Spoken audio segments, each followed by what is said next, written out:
안녕하세요. 하프스페이스 클럽을 운영하는 윤민수입니다. 2년 전 이맘때쯤 제시 링가드라는 정말 걸출한 역대급 스타 플레이어가 FC 서울로 이적을 하며 K리그 무대를 밟았었는데요. 2년 동안 또 다양한 일들이 있었고 서울 그리고 한국 생활을 하면서 이 링가드라는 선수가 K리그와 한국 축구에 남기고 간 것들이 어떤 것들이 있을지 제시의 한국 생활을 돌아보며 한번 이야기해보는 시간을 가지려고 합니다. 2024년 2월이었죠. 이 제시가 서울과 계약을 했을 때인데 언론을 통해서도 많이 나갔던 얘기기는 한데 1월 달에 구단이랑 미팅이 이미 있었어요.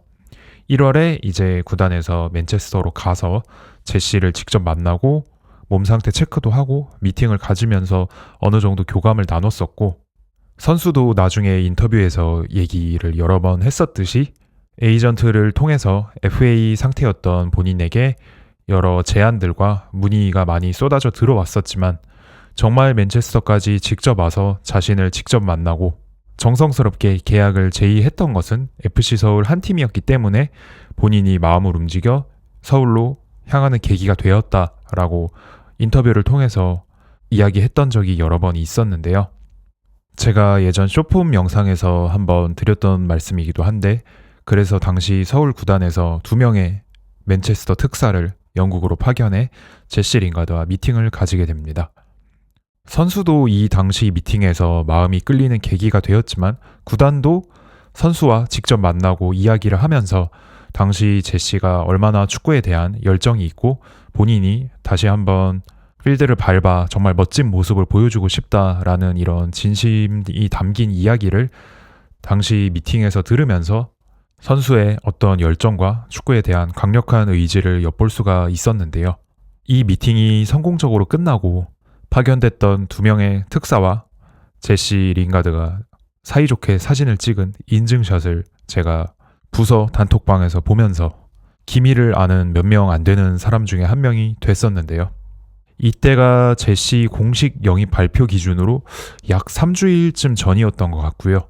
저는 또 개인적으로 프리미어리그에서 웨스트햄의 굉장한 팬인데 제시 링가드가 웨스트햄에 임대를 와 있을 때 또 정말 좋은 활약을 펼쳤었기 때문에 저한테도 굉장히 설레는 소식이었고 사실 믿기지가 않더라고요. 제가 좋아하는 팀에 뛰었었던 좋아하는 선수가 온다는 사실 자체만으로도 정말 설레는 일이지만 제시 링가드라는 이 이름이 주는 언제 K리그에 이 정도의 이름값을 가진 선수가 과연 온 적이 있었을까 여러 번 생각해봐도 도무지 믿어지지가 않는 정도의 거물 선수였고 정말 머릿속으로 항상 그 상상을 하게 되더라고요. 그때부터 꽉 찬 이 상암 서울 월드컵 경기장에서 제시 링가드가 골을 넣고 특유의 그 셀레브레이션을 하는 장면이 머릿속에 그려지면서 미팅이 긍정적으로 끝나긴 했지만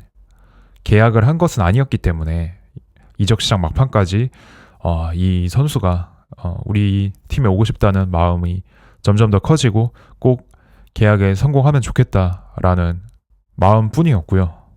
그때 당시 이제 나머지 선수들은 태국 후아인에서 전지훈련을 한창 하던 중이었는데 저 또한 마찬가지로 전지훈련지에 있었고 당시에 이제 감독님도 단장님을 통해서 구단과 이제 제시가 미팅을 했고 이런 부분에 대해서 영입 추진을 한다 사실을 알고는 있었지만 워낙 큰 기밀 사항이기도 했고 미팅이 긍정적으로 끝났지만 아직 어떤 계약서에 대한 부분이나 그런 세부적인 조건까지 합의에 도달한 것은 아니었기 때문에 정말 이 구단과 링가드가 미팅을 한다는 사실은 아주 소수의 사람들만 알고 조심스럽게 진행이 되고 있었는데요. 그러다 보니 감독님도 코칭 스태프 미팅에서 이야기를 하기는 했으나 제시에 대한 워낙 또 조심스럽게 이야기하기도 했고 믿기지 않을 만한 이름의 레벨이었기 때문에 주변에서도 다들 그냥 뭐 의뢰 이적 시즌이면 나오는 정말 빅네임 루머나 어떤 접촉 사실 자체는 간간히 있잖아요. K리그 클럽들도.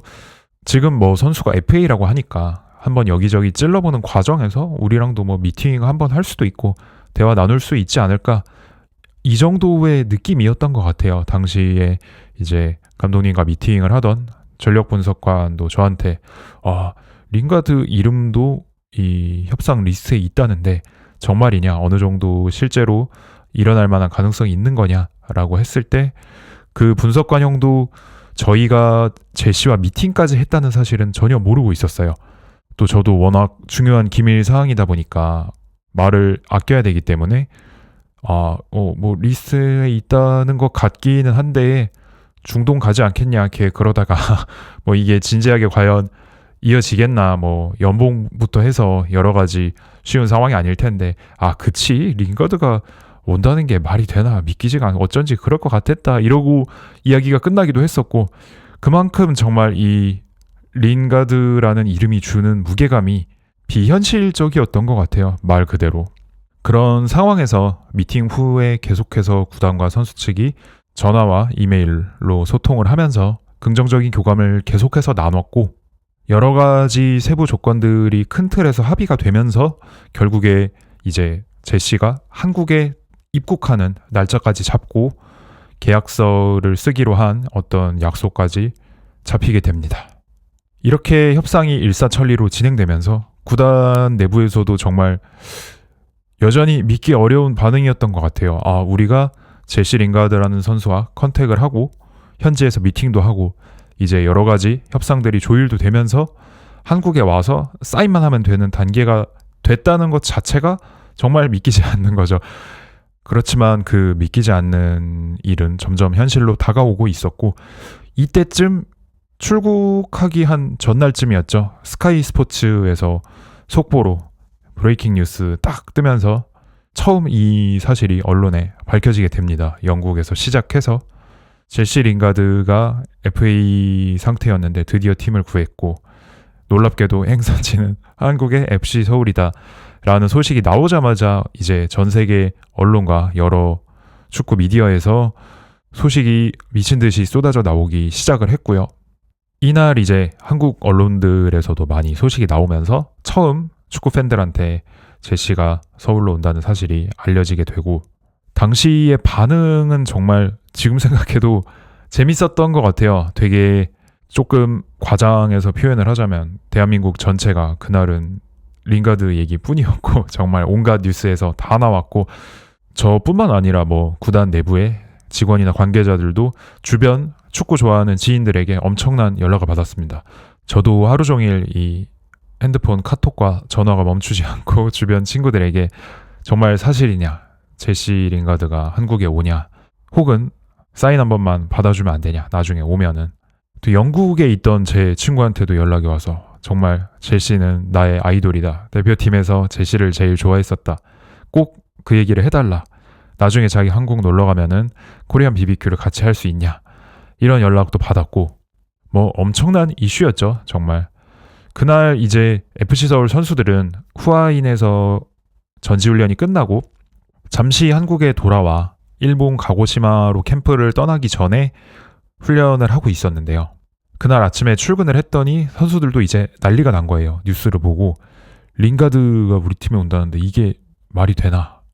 자기들끼리도 믿지 못하고 이거 정말 맞는 뉴스냐, 찌라시냐 부터 해서 믿지 못하는 선수들도 있었어요. 뉴스가 그렇게 많이 나왔는데도 아니다, 저래놓고 딴 데 가겠지, 저거 언플 아니냐, 말도 안 된다 하며 현실을 부정하는 선수도 있었고, 또 일부 선수들은 정말 설레면서 기대하면서 기다리는 선수들도 있고, 또 몇몇 선수들 같은 경우에는 제시가 워낙 큰 무대에서 뛰던 스타 플레이어다 보니 이 한국 K리그라는 무대에 와서 잘 적응하고 열심히 프로페셔널하게 뛰는 모습을 보여줄 수 있을지, 흔히 얘기하는 노후에 잠시 돈을 벌기 위해 들리는 그런 목적은 아닐지, 어떻게 보면 현실적인 걱정이죠. 현실적으로 할 수 있던 걱정이었고, 그 당시에는 그런 의견을 이야기했던 선수들도 있었습니다.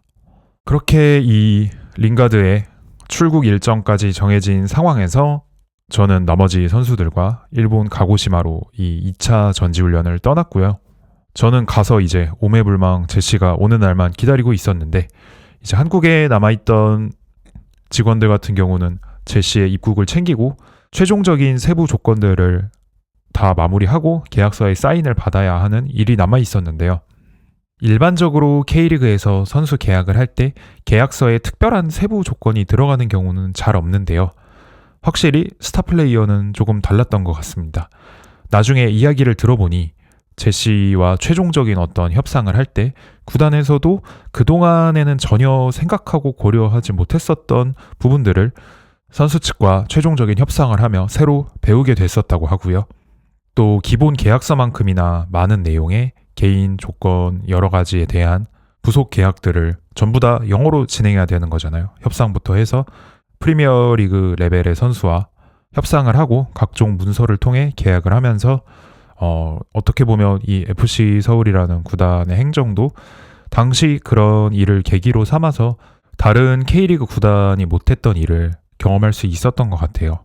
이때 제시가 최종 협상을 하면서 삼성동에 있는 호텔에 머물고 있었는데 일반적으로 선수가 계약하고 유니폼 사진을 찍거나 할 때 대부분 이제 서울 월드컵 경기장에 있는 구단 사무실로 불러서 진행을 하는데 이 제시의 최종 협상 단계에서는 호텔로 다 또 구단 직원들이 가서 계속해서 미팅을 하고 이야기를 나누고 최종적인 사인도 호텔에서 진행을 하고 유니폼을 입고 사진을 찍고 이런 부분에 있어서도 다 이 인력들을 호텔로 불러서 호텔의 공간을 빌려서 그렇게 진행을 했었고요.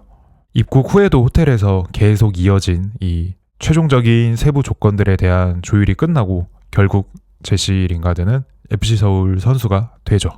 이런 어떤 그동안의 기존 영입했던 선수들과 조금은 다르고 또 복잡했을 수도 있는 협상과 계약 과정에서 구단도 새로운 부분을 많이 배웠을 것이다 라는 이런 말씀을 아까 드렸는데 아직 선수를 만나기 전이었지만 저 또한 핸드폰을 통해서 받았던 한 통의 연락으로 와 이런 것까지 디테일한 부분을 신경을 쓰는구나 라는 게 선수에 대한 첫인상이었는데요.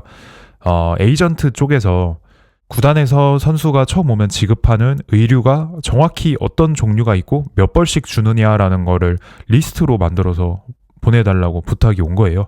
물론 어려운 일은 아니었지만 지금까지 새로 오는 선수가 그런 부분에 대해 미리 질문한 적이 없었기 때문에 조금 제 나름대로는 굉장히 색다른 질문이었고 또 영어로 정확히 번역을 해서 알려줘야 선수 입장에서 오해가 없이 이 옷이 어떤 옷인지 알아들을 수 있을 거기 때문에 저 또한 이 바지는 정확히 뭐라고 번역을 해야 선수가 알아들을 수 있을까 이런 고민도 하고 검색도 해보면서 리스트를 만들어서 전달을 줬고요. 들어보니까 구단에서 주는 옷들이 어떤 종류가 있는지 미리 알아야 자기가 이 2주일간의 일본 캠프를 올 때 챙겨야 될 짐과 안 챙겨야 될 짐을 구분할 수 있을 것 같아서 미리 그런 리스트를 달라고 요청을 했었던 거라고 하더라고요. 굉장히 준비성이 철저한 친구구나라는 생각이 들었고 그런 한국에서의 계약 과정과 기자회견이 다 끝나고 선수들이 전지훈련 캠프를 진행 중인 일본 가고시마로 제시가 넘어오게 되는데요. 제시가 일본에 들어오기로 돼 있는 날 아침부터 선수단 분위기는 정말 굉장한 기대감이 전체적으로 있었고 저도 되게 선수를 보고 떨리거나 설레고 이랬던 적이 조금 오래됐었는데 그날은 오랜만에 정말 그랬던 것 같아요. 아침부터 저도 제시 오는 시간 계속 기다리고 오면 또 인사도 하고 말도 하고 해보고 싶어서 정말 제시 링가드가 FC 서울에 들어왔다는 걸 눈으로 확인해야 안심이 될 것 같은 그런 기분이랄까요? 그런 감정이 조금 들어가지고 빨리 두 눈으로 직접 확인을 하고 싶었는데 결국 시간이 되고 제시가 호텔에 무사히 도착을 했죠. 오자마자 또 이 같은 영국 출신인 기성용 선수가 밀착 마크를 하더라고요. 또 오자마자 카페에서 둘이 또 얘기하고 당시 부주장이었던 또 조영욱 선수도 같이 해가지고 방에 올라와서 이제 짐을 풀려고 할 때 좀 도와주러 가서 처음으로 인사를 나누게 됐었고 당시에 기성용 선수가 또 이 친구는 웨스트햄 팬이고 똑같이 영국에 있었던 적이 있었다 하면서 소개를 또 해줘가지고 반갑게 인사를 했고 너무 이 팬심이 앞서가지고 저도 웨스트햄 응원가 I'm Forever Blowing Bubbles를 한 소절을 바로 불렀거든요. 앞에서 그랬더니 정말 좋아하더라고요. 웃으면서 또 좋아하고 저는 첫인상 느꼈던 게 이제 첫날에 몇 가지 이야기를 하면서 느꼈던 점은 굉장히 좀 차분하달까?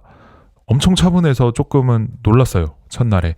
물론 며칠 연속으로 한국에서 계속 최종적인 어떤 계약 협상과 뭐 기자회견 여러 가지 촬영을 하고 또 일본으로 넘어와서 필요한 부분도 있었겠지만 나중에 거의 떠날 때쯤 이 이야기를 다시 하다가 들었더니 자기는 원래 외향적인 성격인데 첫날 이제 어떤 새로운 팀에 갔을 때부터 너무 좀 속된 말로 나대면 좋지 않아 보일 수도 있고 나 또한 이 팀의 분위기가 어떻고 여기 있는 사람들이 어떤 스타일인지를 알아가는 시간이 필요하기 때문에 조금은 약간 거리를 두고 알아가는 과정을 갖고 싶어서 초반에는 본인도 조금은 차분하게 그렇게 행동을 했었다라고 이야기를 하더라고요. 그렇게 본격적으로 선수단에 합류한 제시 링가드의 FC 서울 생활이 또 시작이 됐는데요.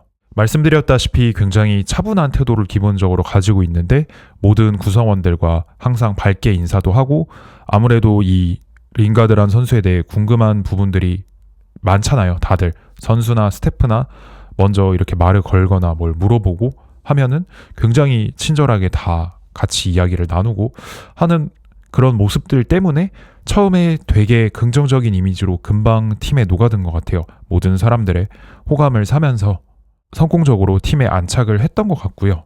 이 일본에 합류한 제시의 첫 훈련 일정 같은 경우에는 연습 경기였는데요. 제시가 도착하자마자 다음날 저희 팀이 미리 잡혀 있었던 경기가 있었기 때문에 일본 팀과 이 경기가 열리는 비공개 연습 경기 경기장으로 버스를 타고 제시도 같이 이동을 하게 됩니다. 물론 한 번도 발을 맞춰본 상황이 아니었기 때문에 팀에서는 제시를 연습 경기에 뛰게 할 생각은 없었고요. 옆에서 피지컬 코치나 트레이너와 같이 개인 운동을 하면서 조금씩 몸을 올리기 시작하려고 하는 게 원래 저희의 계획이었고 그런데 경기장을 갈 때부터 이 선수가 강력한 요청을 감독에게 해서 단 5분, 10분이라도 조금 뛰어보고 싶다. 운동을 하면서 적응해 나가는 것도 좋지만 오늘 연습 경기에서 조금이라도 본인을 뛰게 해주면은 선수들과 함께 알아가고 이렇게 팀에 적응해 나가는데 굉장히 도움이 될 것 같다. 조금만 시간을 달라라고 강하게 요청을 했고 당시 감독님이 또 15분 정도 뛰었던 것 같아요. 4쿼터로 진행된 경기였는데 초반에 이제 몸을 올리면서 따로 운동을 하다가 네 번째 쿼터에 들어가서 15분 정도 뛰었고요. 이때가 이제 선수들도 제시가 공을 차는 걸 처음 보는 거잖아요. 전날에 이제 한국에서 일본으로 넘어왔고 하루 자고 첫 일정인데 훈련도 같이 안 해보고 경기장에 이제 바로 투입되는 모습으로 선수들도 이 제시 링가드라는 선수를 필드에서 처음 보게 된 건데 그때 15분 뛰는 걸 보고 모두가 공통적으로 했던 생각은 FA로 6개월 정도 팀이 없이 개인 훈련을 하고 있었고 한국에서 이제 계약을 마무리하고 여기 넘어오느라 며칠 운동도 못했을 거고 시차도 아직 적응이 안 됐을 텐데 그런 여러 가지 부분들을 감안하지 않더라도 어떤 패스나 킥 그리고 움직임 자체가 정말 다르구나라는 생각을 했어요. 그만큼 그 15분이 굉장히 임팩트가 좀 있는 시간이었고 15분 동안 이 제시의 움직임을 보면서 선수들의 반응도 정말 재밌었는데요.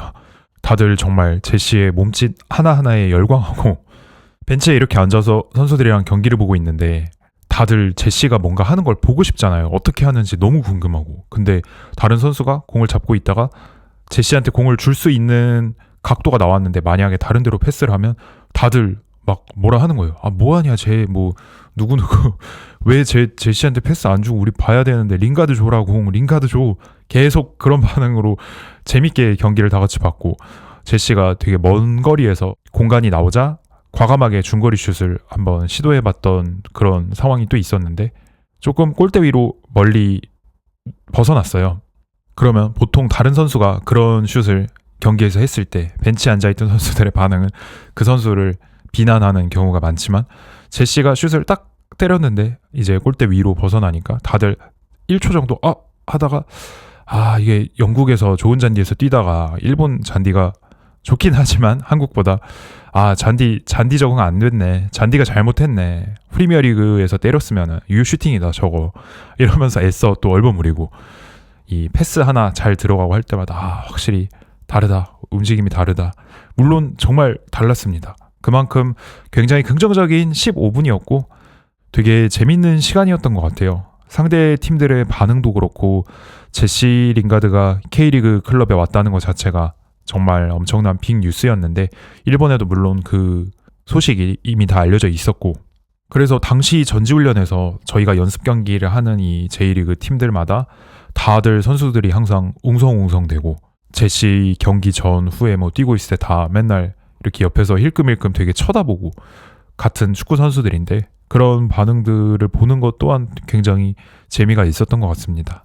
또 이렇게 제시 링가드의 FC 서울에서의 첫 번째 공식 훈련 일정 연습 경기가 끝나고 나서 또 한 번 어떤 새로운 문화 충격을 받는 일이 있었는데요. 끝나고 옷을 갈아입던 제시가 저한테 경기 끝났는데 식사는 혹시 우리 어떻게 준비가 돼 있냐라고 물어보길래 당시 연습 경기를 치른 경기장이 호텔에서 1시간 정도 버스로 이동해야 되는 곳이었기 때문에 장소가 또 일본에서 굉장히 외진 시골 동네였고 이럴 때는 보통은 버스를 타고 가면서 피자나 햄버거 같은 간식을 먹는 게 보통의 K리그 구단 국룰입니다. 저희도 당시에 피자를 준비를 해놨었고 그래서 버스에 피자가 준비되어 있다고 제시한테 이야기를 했더니 혹시 케이터링은 없냐고 물어보는 거예요. 그래서 케이터링이라고 하면 내가 생각하는 그 출장 뷔페 같은 케이터링을 말하는 게 맞냐고 물어봤더니 맨체스터 유나이티드나 이런 팀들에 있을 때는 오늘같이 외부에 나와서 연습 경기를 하면 이 푸드트럭 같은 케이터링 서비스를 불러서 마치 그 밥차처럼 따뜻한 음식을 즉석에서 바로 해주는 그런 서비스를 불러가지고 식사를 했었다고 하더라고요. 그래서 이런 부분에서 굉장히 또 새로운 어떤 충격을 받았고 저는 뭐 사실대로 말을 했죠. 그런 아이디어를 우리는 실행시킬 어떤 재정적인 부분도 부족하고 현실적으로 또 이곳이 일본의 또 시골 동네이기 때문에 그렇게까지 우리가 진행하는 것은 쉽지가 좀 않을 것 같다. 피자를 먹고 호텔 가서 또 저녁을 먹자라고 설명을 했고 이런 얘기를 비슷한 얘기를 할 일이 초반 몇 달 동안은 굉장히 많았어요. 워낙 또 톱 레벨에서 뛰다가 온 선수이기 때문에 그런데 정말 이 제시가 대단한 부분이 본인에게는 어떤 그 높은 수준의 것들이 스탠다드로 이미 적응이 돼 있는 부분이잖아요. 근데 한국이라는 이 먼 나라의 새로운 리그에 와서 조금은 부족할 수 있는 그런 부분들을 문화적 차이로 인정하고 받아들이고 본인이 거기에 적응을 해서 같이 해나가는 모습을 보면서 정말 대단하다고 느낀 적이 한두 번이 아니었습니다. 그렇게 가고시마에서 조금씩 FC 서울이라는 팀의 방식에 대해서 적응해 나가며 훈련도 열심히 하며 몸 상태를 끌어올리고 있는 제시 링가드였고요. 처음에는 좀 차분한 분위기였다고 아까 이야기를 했었는데 금방 뭐 한 2주일 정도의 캠프 기간 동안 특유의 그 낙천적인 모습이 또 많이 나오고 선수들이랑도 굉장히 금방 말도 트고 친해지더라고요. 다른 스태프들도 마찬가지고 지금 생각해보면 저도 웨스트햄 팬이었다 보니까 특히 이 선수에게 더 정이 가서 새로 온 이 제시와 조금 더 빠르게 가까워지려고 노력을 많이 했던 것 같아요.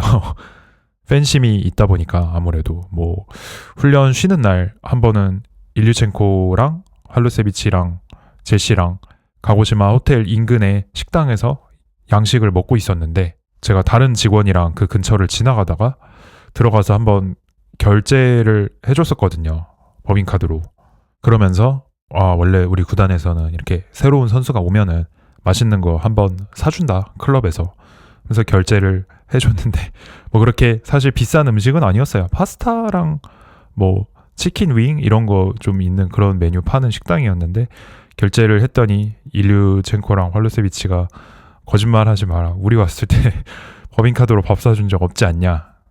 제시한테만 잘해주고 그런 얘기를 또 하기도 했었고 네, 솔직히 말하면 지금 생각해보면 일하면서 어떻게 보면 특혜이긴 한데 제시한테 조금 더 잘해준 게 있었던 것 같아요. 다른 선수들보다. 근데 당연히 스타 플레이어니까 응당 받아야 되는 대우라고 저는 개인적으로 생각을 합니다.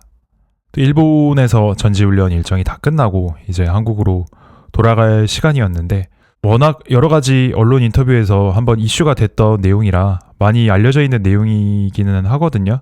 일본에서 이제 인천공항 가는 비행기를 타려고 공항을 가는데 제시가 또 폭탄 발언을 또 한 번 합니다. 우리 전용기가 있냐? 없다. 아, 그러면 우리 게이트는 있냐? 어디냐? 알고 보니 이 프리미어리그 팀들에서는 전지훈련을 갈 때도 노팅엄 포레스트에서도 구단 전용기를 타고 이동을 했다고 하더라고요. 전용 게이트를 공항에서 이용하는 것은 물론이고, 그러다 보니 일본에서 한국으로 전지훈련이 끝나고 이 수십 명이 이동하는데 일반 대한항공을 승객들과 섞여서 타고 이동한다는 것에 대해서 제시는 생각조차 안 해본 상황이었고, 또 한 번 공항에서 이 친구도 문화 충격을 받고 저 또한 문화 충격을 받는 그런 상황이 또 발생을 했고, 제시도 그치만 아까도 그랬듯이 금방 또 이해하고 받아들이고, 아 그렇구나, 일반 승객과 섞여서 이코노미를 타고 가야 되는구나 하고 금세 현실에 적응을 하고 받아들였습니다. 나중에는 어느 순간 이런 부분에 또 되게 적응을 해서 비상구 자리에만 배정을 해줘도 충분히 어떤 불만이 나오지 않고 만족스럽게 해외 일정들을 다녔고요. 구단에서 외국인 선수들한테 항상 이렇게 달래려고 얘기하는 게 있거든요. 아, 이코노미 중에 이 비상구 자리는 한국에서는 거의 뭐 비즈니스나 다름없게 친다, 코리안 비즈니스다 이러면서 비상구 자리는 그나마 좀 외국 출신의 스타 플레이어들에게 주려고 하는 경향이 있고, 나중에 이제 팀 떠나기 얼마 전에는 상하이로 원정 경기를 가는데 본인이 마지막으로 비행기를 타는 일정이다 보니까 그때는 뭐 저한테 그러더라고요. 자기는 이번에 마지막인데 한국에서 할 수 있는 거 다 경험하고 가야 되니까 가운데 자리를 넣어라. 자기를 비상구 안 줘도 된다. 다른 선수들 좋은 자리 주고 가운데 자리 줘라. 자기 괜찮다. 어차피 마지막인데 뭐 이런 농담을 하는 여유까지 생겼고, 만약에 진짜 가운데 자리를 줬으면 분명히 뭐라고 했을 겁니다. 여튼 그때도 비상구 자리에 앉아서 상하이 잘 다녀왔고요. 한국에 와서 또 본격적으로 K리그 시즌이 시작이 됐는데요. 저희가 첫 원정 경기가 광주 원정이었어요. 보통 그 정도 거리의 팀들 원정 경기를 갈 때는 경기 전날에 KTX를 타고 이동을 하는데요. 이때부터 또 새로운 걱정이 생기기 시작했습니다. 그동안 단 한 번도 그런 적이 없었는데 KTX 역에서부터 이 팬들이나 지나가는 사람들이 몰려서 기차를 타는데 차질을 빚으면 어떡하지라는 그런 생각이 들기 시작을 했는데요. 링가드 정도 되는 선수가 팀에 있었던 적이 없고, 당시에 국내에서 정말 엄청난 축구계의 이슈였기 때문에 인천공항에서도 되게 대단했거든요, 인파가. 그래서 와, 우리가 광주 원정뿐만이 아니라 앞으로도 계속 포항, 울산, 지방 원정 갈 때 마찬가지고 제주 원정 갈 때도 공항을 다녀야 되는데 항상 이렇게 제시 때문에 저렇게 팬들의 인파가 몰리면 관리가 어려울 텐데 정말 경호원 고용도 구단에서 염두에 두고 있었고, 첫 번째 광주 원정을 그렇게 걱정을 하며 용산역에 도착을 했는데, 다행히 KTX를 탈 때는 또 저희가 정확히 언제 KTX를 타고 간다 이런 정보가 비행기에 비해서는 알려진 게 없고, 하다 보니 역에서 미리 대기를 하고 있거나 이런 분들이 많진 않았어요. 다만 단체로 FC 서울 트레이닝복을 입고 기차역을 가거나 할 때마다 항상 어그로가 좀 끌리는 부분은 있어요. 눈에 띄니까. 근데 그러다 보면 이제 지나가다가 우연히 서울 링가드 이런 식으로 하면서 또 팬들이 몰리는 부분은 항상 어딜 가나 있기 때문에 다행히 컨트롤이 가능한 정도의 규모 내에서 인파가 몰려서 기차를 타는데 어려움은 없었고요. 광주에 도착해서 호텔에 갔을 때 제시에게 또 한 번의 문화 충격이 찾아옵니다. 대부분의 K리그 구단들은 보통 호텔을 이용할 때 2명이서 한 방을 쓰는 트윈룸 이용을 많이 하고요. 정말 극소수의 구단들은 1인 1실을 요즘 쓰는 구단들이 있고, 혹은 일부 구단들은 이제 조건부로 1인실을 쓰는 경우가 있습니다. 2명이서 모여서 한 방의 요금을 반반씩 더 지불하는 식으로 해서 원하는 사람만 추가 요금을 내고 1인실을 쓴다거나, 아니면 나이 순으로 잘라서 일부 고참 선수들 몇 명에게만 1인실을 주는 그런 식으로 운영하는 구단들도 있고요. 개인적으로 저는 2인 1실을 이해하지는 못하는 입장이기는 한데, 당시 팀이 2인 1실을 쓰는 시스템을 계속해서 가지고 있었고, 이런 부분에 있어서 제시가 본인이 다른 룸메이트와 같이 2명이서 방을 써야 된다는 부분에 대해서 굉장히 용납하기 어려워했어요. 본인은 맨유에 있을 때 유소년 레벨 중학생 나이 때도 1인 1실을 썼고, 영국에서는 그게 정말 당연한 부분이다. 잠을 자고 씻어야 되는 공간에서까지 어떻게 다른 사람과 같이 있을 수 있냐. 이거는 개인의 어떤 프라이빗한 부분에 대해서도 존중이 어렵고 가족들과 편하게 전화통화를 한다거나 개인적인 일을 하기도 어려운 부분이 있어서 꼭 1인 1실을 썼으면 좋겠다. 이런 이야기를 했고, 이 부분에 있어서는 제시가 아까 몇 번 있었던 문화 충격 사례들과 다르게 기존 방식을 용납하기는 조금 어려웠고요. 저도 그 부분에 충분히 공감을 했기 때문에 어쨌든 제시는 FC 서울에서 있는 2년 동안 잠을 잘 때 다른 선수와 같이 자는 일은 없었고요. 그렇게 다음날 광주와의 첫 번째 K리그 경기 때 마치 처음 제시가 연습 경기에 들어갔던 거랑 비슷하게 첫 경기 때 원래 제시가 데뷔를 하려는 계획은 없었어요. 그때도 감독님께서 팀의 어떤 분위기나 이렇게 원정 갔을 때 선수단에 빠르게 적응할 수 있도록 그런 차원에서 데려갔던 거고, 경기에 무리해서 투입시키려는 계획은 원래는 가지고 있지는 않았는데요. 당시에 서울이 경기를 지고 있었고 후반 막판에 어쨌든 공격 쪽에서 분위기를 바꿔줄 수 있는 선수가 결국에는 투입이 됐어야 됐기 때문에, 또 본인의 강력한 경기에 대한 의지까지 겹쳐진 이 제시가 교체 카드로 들어가게 되는데요. 후반 막바지에 제 기억에 10분, 20분 정도 짧은 시간을 뛰었던 것 같은데 예정에 없었던 데뷔였음에도 불구하고 정말 다른 클래스를 보여줬던 것 같아요. 제시가 그 공격형 미드필더 자리에 들어가면 주변의 공기가 다 같이 바뀌는 그 느낌이 있거든요. 정말 잘하는 플레이메이커가 있으면 옆에 있는 선수들까지 움직임이나 어떤 공간적인 측면에서 많은 부분이 같이 바뀌면서 팀 공격 전체의 활기를 불어넣어주는 그런 역할을 짧은 시간이지만 정말 잘 보여줬었던 경기였던 것 같습니다. 그렇게 첫 번째 경기를 성공적으로 치르고 난 제시 링가드는 그 후로 다들 아시다시피 FC 서울에 성공적으로 안착을 해서 2시즌 동안 많은 경기를 소화했는데요.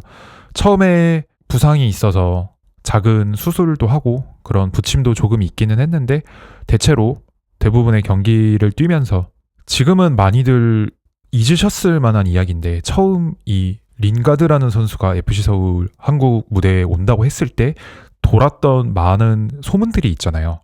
e스포츠 관련 사업을 하려고 온다, 의류 사업을 하려고 온다, 어떤 연예계 활동이나 이런 사업적인 측면, 마케팅적인 측면 때문에 한국 무대에 오는 것이다 라는 다양한 추측과 루머가 있었고, 그런데 지금 와서 보면 결국에는 그런 비슷한 활동조차도 하지 않고 제시는 정말 축구에만 전념하면서 돌아갔잖아요.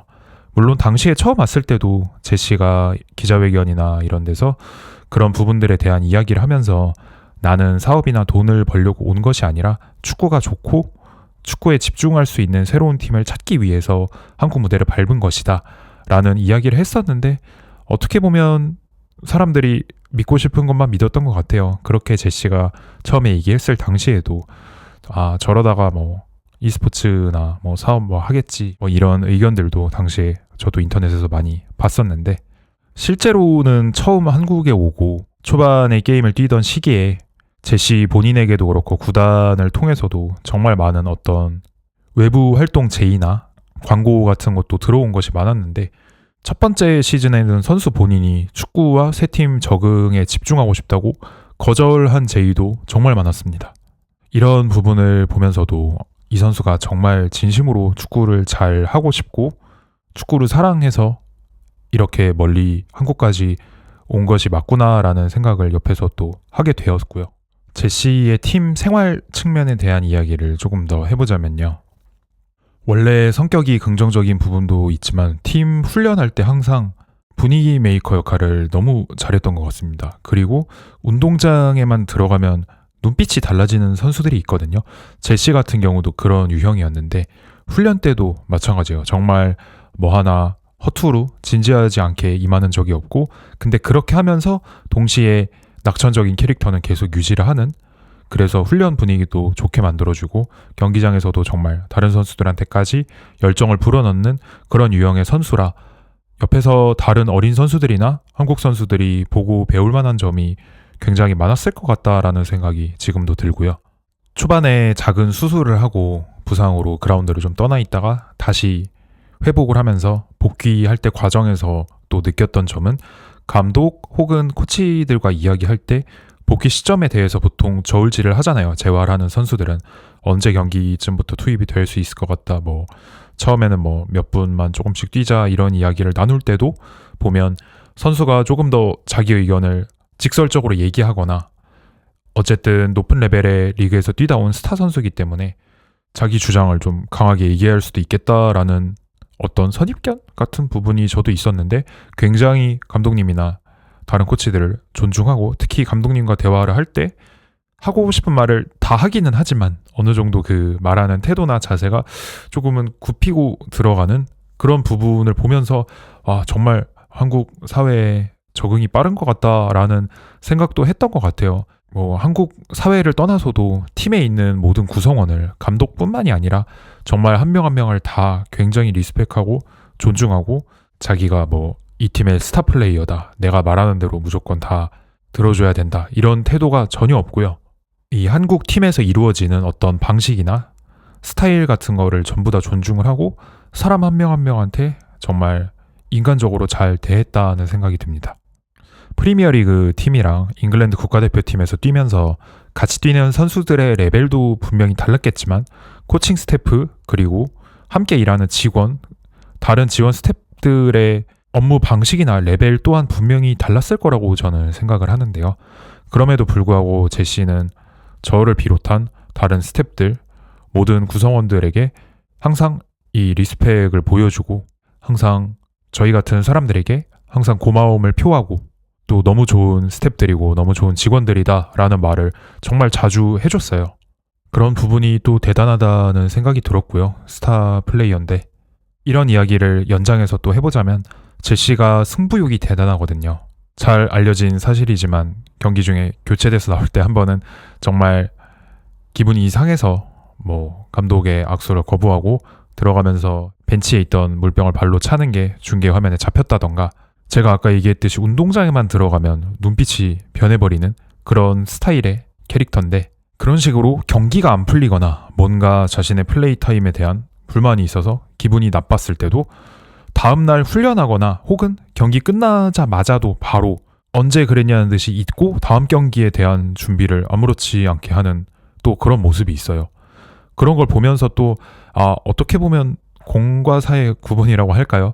훈련장에서 바로 전날에 경기를 치고 다음날 훈련장에 다시 모였을 때 보통은 팀 구성원들이 조금 다운된 분위기 속에서 훈련을 또 진행할 때가 많은데 제시 같은 경우에는 전혀 그런 일이 없고 저희가 좀 연패를 하거나 꽤 오랫동안 못 이기고 있는 상황이어도 훈련장에서 언제나 분위기를 끌어올리면서 우리 이렇게 처져 있으면 안 된다. 다음 경기 다시 긍정적인 분위기로 으쌰으쌰해서 가야 된다.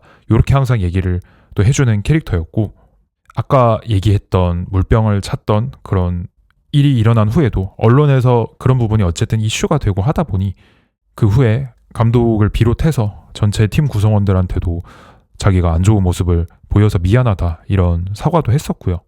그 이후부터는 경기가 잘 안 풀리고 있을 때 교체돼서 나온다거나 할 때도 예전 같으면 조금 기분이 안 좋다는 표시를 겉으로 표출했을 만한 상황에서도 일부러라도 표정을 좋게 하려고 억지로 하면서 누가 봐도 약간 저 친구 속으로 지금 기분이 안 좋다라는 게 보이는데도 한 명 한 명 다 악수하고 하이파이브하고 벤치에 앉는다거나 그런 모습을 보면서는 속으로 분명히 기분이 안 좋고 불만인 부분들이 있을 텐데 겉으로라도 저렇게 하는 게 다르잖아요. 또 일부러 표시를 하는 거랑 작년 가을쯤에 또 한창 선발로 많이 안 나오고 교체로만 나오거나 경기를 안 뛰거나 또 교체 아웃되는 그런 경우들이 있었는데 원래 제시 성격으로 미루어 볼 때 분명히 경기에 대한 열정이 너무 크기 때문에 그런 부분에서 아쉬움이 있었을 거거든요.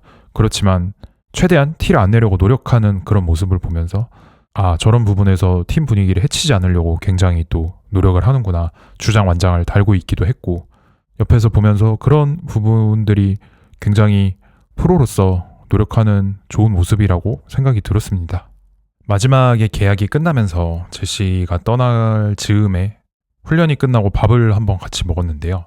그때 아무래도 이 2년간의 한국 생활이 끝날 때 즈음이다 보니 제시도 식사를 하면서 좀 추억을 돌아보는 그런 내용의 대화를 같이 했었는데 제시 본인이 생각할 때 서울에 있었던 2년 동안 자기가 좋은 영향을 끼친 점은 조금 더 선수들이 말을 많이 하게 됐다라는 부분이라는 얘기를 하더라고요. 아무래도 기존의 한국 선수들 같은 경우에는 선후배 간의 상하 관계 같은 게 영향을 끼쳤을 수도 있고, 조금 더 능동적이기보다는 수동적일 수 있는 문화가 예전부터 좀 배어 있었던 게 없지 않아 있다라고 생각이 드는데, 제시 또한 그런 부분을 본인이 팀에 있으면서 느꼈다고 하고, 할 말이 있으면 조금 거리낌 없이 하고, 또 경기 성적이 안 좋더라도 훈련장에서 말을 많이 하고 조금 더 긍정적으로 좋은 분위기 속에서 훈련을 이어나가야 다음에 다시 또 좋은 결과를 얻을 수 있다고 생각하는 선수이기 때문에, 그런 부분에 있어서 본인이 조금 많이 노력을 했고, 한국 어린 선수들도 처음과 다르게 조금 이제는 말을 많이 하고 라커룸에서 대화가 많아져서 긍정적으로 생각한다 라는 자평을 했고요. 시설이나 인프라 같은 부분이 부족한 부분에 대해서는 제시가 영국에 가서 한 언론 인터뷰를 통해서도 이야기가 나온 적이 있었는데, 그런 부분에 대한 아쉬움도 항상 이야기를 했고, 나중에 그런 부분들이 조금 더 개선이 됐으면 좋겠다라는 바람도 이야기를 했었고요. 제시가 맨유에 있을 때는 제가 구단에서 맡았던 업무 같은 선수단 매니저 역할을 하던 사람이 4명씩 있었다고 하더라고요. 그러면서 제시가 또 했던 얘기가 매니저뿐만이 아니라 물리치료사, 전력 분석관 등등 여러 스태프들의 숫자 자체가 본인이 영국에서 뛸 때에 비해 한국에 와보니 인력의 규모 자체가 현저하게 적어서 한 사람 한 사람이 하는 일도 너무 많아지고 쉬기도 어렵고, 그렇다 보니 일하는 사람들이 힘들 수밖에 없는 환경인 것 같다라는 이야기도 했었고, 어쨌든 여러모로 본인이 원래 뛰던 리그에 비해서는 열악한 환경에서 2년을 보냈던 건데, 그럼에도 불구하고 서울과 한국 생활이 너무 행복했었다고 하더라고요. 그렇지 않았으면 자기가 어떤 이런 열악한 환경들에 대한 이야기를 핑계로 삼아서 처음에 왔을 때 실망하고 다시 다른 팀을 알아보려고 노력을 했을 건데, 전혀 그렇지 않았다. 몇몇 애로사항이 있었지만 자기도 적응할 수 있는 부분에는 금방 적응을 했고, 또 여기 있는 사람들과 이 도시를 너무 좋아하게 됐어서 계약 기간 동안 너무 즐겁고 행복하게 잘 지냈던 것 같다라는 이야기를 하더라고요. 그날 식사를 하고 집에 돌아와서 그런 생각이 들었어요. 제시 링가드 같은 이름값을 가진 선수가 한국에 다시 올 수 있을까라고 생각을 했을 때, 저는 개인적으로 사실 정말 높은 확률로는 다시는 없을 일이라고 생각이 들어요. 잉글랜드 대표팀 멤버이자 또 프리미어리그의 빅클럽에서 주전으로까지 뛰면서 또 스타성까지 갖췄던 그런 선수가 비교적 너무 늦지 않은 나이에 한국 무대에 오는 경우는 정말 하늘의 별 따기 같은 일인데, 그 단 한 번의 찬스가 FC 서울과 제시 링가드가 아니었을까라는 생각이 정말 여러 번 들고, 만에 하나 제시 링가드와 비슷한 레벨의 스타가 온다 하더라도 제시처럼 이렇게 한국과 K리그 환경에 잘 적응할 수 있는 선수는 절대 없을 거다. 이것은 저는 정말 확실하게 2년 동안 제시 옆에서 지켜본 사람으로서 이야기를 할 수가 있을 것 같습니다. 솔직히 이 스타 선수의 영입의 어려운 난이도지만 K리그와 구단들의 어떤 여러 가지 면에서의 수준이 그 정도 선수들을 받아들이고 계속해서 플레이할 수 있게 유지시킬 수 있는 수준이 안 맞는 것 같다는 생각이 있어요. 정말 어떤 프리미어리그 정도 레벨에서 오랫동안 활약하던 선수들을 보면은 그쪽 팀들은 정말 많은 자본과 사람이 투입이 되고, 그런 환경 속에서 살아오던 선수들은 K리그에서 비교적 좋은 환경을 가지고 있는 팀에 간다고 하더라도 본인이 원래 뛰던 곳의 수준에 비해서는 부족한 점을 계속 느낄 수밖에 없을 거고, 다만 지금 생각해도 꿈 같았던 이런 제시 링가드라는 선수가 FC 서울 그리고 K리그에 있었던 2년 동안의 시간을 통해서 나중에도 그런 선수들이 K리그를 찾고 한국 구단들을 찾을 수 있는 환경을 차차 만들어 나갈 수 있는 계기가 될 수 있다고는 충분히 생각합니다. 오늘 이렇게 2년 동안 제시 링가드가 FC 서울과 한국 축구에서 뛰면서 어떤 것들을 남기고 갔는지 이야기를 해봤는데요. 지금 다시 생각해도 믿기지 않고 좀 꿈만 같았던 2년인 것 같아요. 정말 대단한 스타 플레이어고, 그만큼 2년이라는 시간 동안 생활하면서 여기에 남기고 간 어떤 긍정적인 영향들도 있었고요. 사랑은 향기를 남기고 라는 예전 노래가 있잖아요. 제시가 쓰는 향수 냄새가 주변까지 되게 굉장히 넓은 범위로 향기를 풍기는데요. 제시를 한번 차에 태우고 나면 조수석에 남아있는 냄새가 굉장히 오래 갑니다. 그래서 지금 제가 오랜만에 제시 얘기를 하면서 그립다라는 생각이 들었는데 차에 탈 때마다 향기가 나서 그 추억을 계속 떠올리게 하는 것 같은데요. 좀 따뜻해지면 내부 세차를 진행하려고 생각하고 있습니다. 냄새가 너무 안 지워지기 때문에. 지금 이 영상을 촬영하고 있는 시점에서는 제시의 다음 행선지가 정확하게 정해지지는 않았는데요. 아무쪼록 새로운 팀에서도 좋은 활약을 펼치기를 기대하고요.